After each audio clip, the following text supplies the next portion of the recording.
Bakit? Ano nangyari sa'yo? Daming hantik eh. Oo, magugulang na yan. Yung mga malalaki. Painugi no? Kakainin ko to. Padamya mo yan. Palaki yun kayo. Ayun po. Oo. Ayun o, pinog.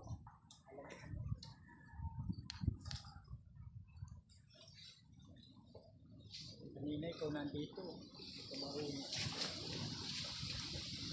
Sinig ka sa coach mo. Ayan, ayan, ayun, yan.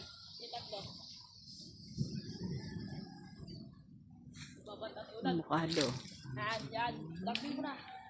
Ay bunga ng mga avocado. Mura pa. Ayun pa yung nag-isa. Katabi lang ng ano. Ito ba ang gusto mo lang. Tapos kadikit. Kadikit lang ka.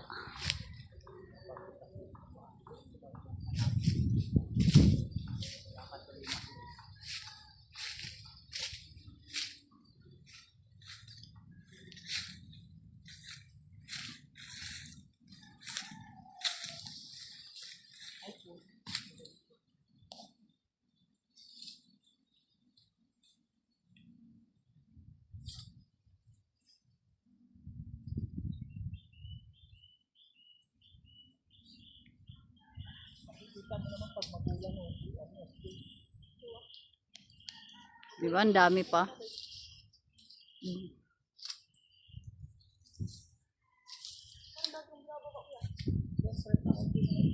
Kapag minsan ginagawa namin para masayahan, hanap kami ng pugad. Pugad ng ibon. Dami na dito.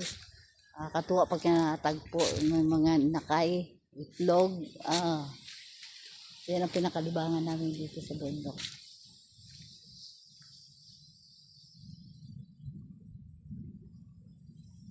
Ayan ang kuha nila. Yan. Uulan na. Uwi na kami. Hapon na kasi. Sado na 5. Pero dito pa kami sa mismong kabundukan. Mataas dito. Bundok na ito mula kalsada. Siguro pag umakyat ka papunta rito, mga 200 steps na higit. Kaya sanay na kami dahil taga dito.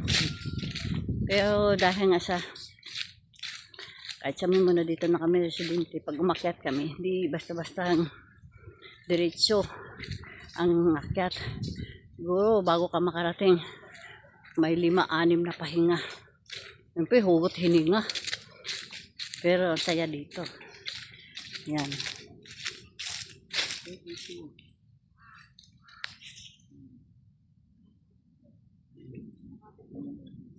Sige, bawasan. Kunting tiis na lang. Andyan sa kubo.